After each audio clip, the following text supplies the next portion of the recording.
have this blog post in my head that I want to write, but there's just no time to sit down and write. But it's called in my head, what it's going to be called is 3 to maintain, 4 to gain. Because in the yoga class that I do, that's what they say. Like 3 a week to maintain, 4 a week to gain. So if you want to gain, you got to go 4 days a week. Oh, to yoga. But if you want to just maintain where you're at, then it's 3 to maintain, 4 to gain. So my question of you is, can you Oh boy, this is a good one, folks. can you make that work in the college application arena? 3 to maintain, 4 to gain. Because actually, the more I think about it, the more I think that you really could apply it anywhere in life. Yeah, well, it applies when it does apply. It's funny you say that because I have this thing with my students. I want them to commit to an hour a day, 3 days a week, 3 to maintain. and maybe one on the weekend. So it's a struggle for them, especially when they are, as parents know, especially as they are in school at any level of aptitude and competitiveness, to take and maintain strides for their academics, to be involved in extracurricular, to come home and do their homework, and put in extra time, especially 11th and 12th graders, to chip away at searching for scholarships, evaluating their schools on their list, dealing with me, getting emails out to their college counselors and following up on responses and getting ready for the next call to action, campus visits,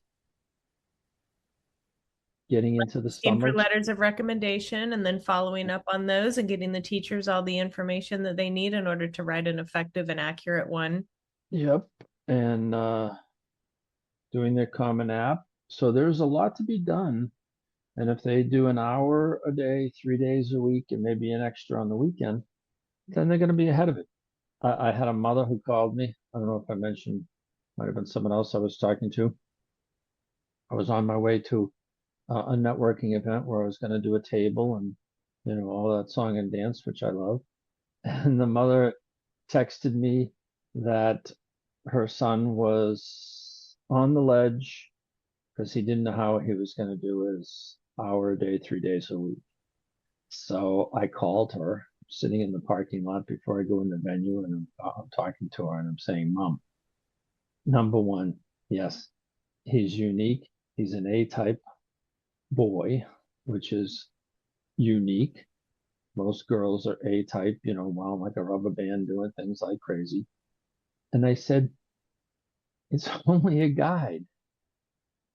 I wasn't being literal. It wasn't mandatory.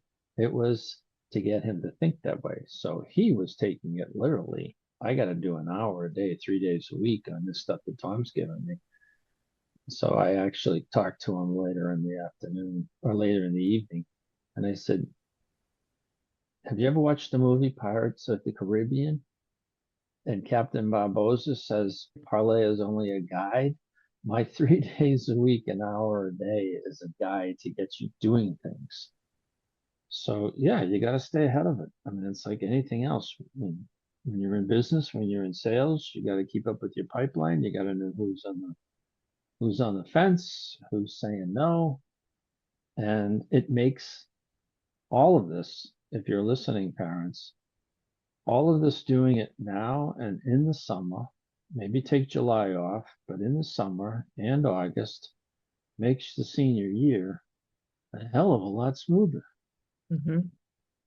The Well, and, strength. and and I love that you, well, first of all, I would take your deal of 3 hours because my yoga class is 90 minutes. So I'm Okay. doing more than 3 hours. And that's just to maintain.